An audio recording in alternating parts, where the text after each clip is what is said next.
Maximum Bangla hotel রেস্টুরেন্টগুলোতে এই বুটের ডালটা খুবই জনপ্রিয়। সকালে নাস্তার সাথে আমরা নান রুটি এবং পরোটার সাথে খেয়ে থাকি। এই মজার ডালটা আপনি বাসায় যেভাবে তৈরি করবেন তাহলে আপনি সম্পূর্ণ রেসিপিটা দেখে নিন।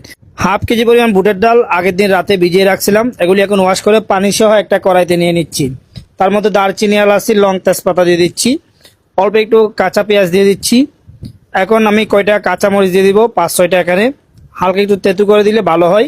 এরপর আরেক অল্প একটু পানি অ্যাড করে অল্প একটু ধনিয়ার গুঁড়া, 1 চামচের একটু কম পরিমাণ হলুদের গুঁড়া, অল্প একটু জিরার গুঁড়া, 1 চামচের একটু কম পরিমাণ দিয়ে দিচ্ছি মরিচের গুঁড়া, পরিমাণ মতো লবণ দিয়ে দিচ্ছি, অল্প একটু সয়াবিন তেল দিয়ে দিচ্ছি, আদা রসুন পেস্ট দিয়ে দিচ্ছি 2 চামচ পরিমাণ।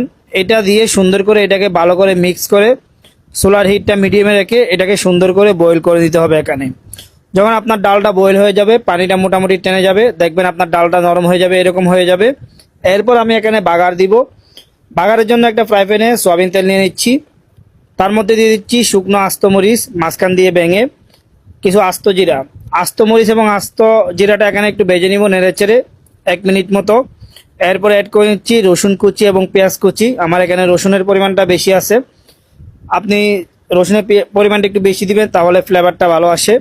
এরপর এটা যখন গোল্ডেন কালার চলে আসবে আমি বাগারটা দিয়ে দিচ্ছি। বাগারটা দেওয়ার পরে সোলার হিটটা লো রেখে নেড়ে চেড়ে আরও 1 থেকে 2 মিনিট সুন্দর করে এখানে রান্না করে নিব যেন বাগারের ফ্লেভারটা যায়।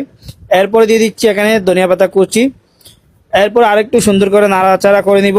এই ডাল দিয়ে আপনি নান বলেন, লুচি বলেন, পরোটা বলেন, বাংলা হোটেলে যে সকালে ডালটা খেয়ে দেখেন সেম স্টাইলে ডালের রেসিপিটা শেয়ার করলাম।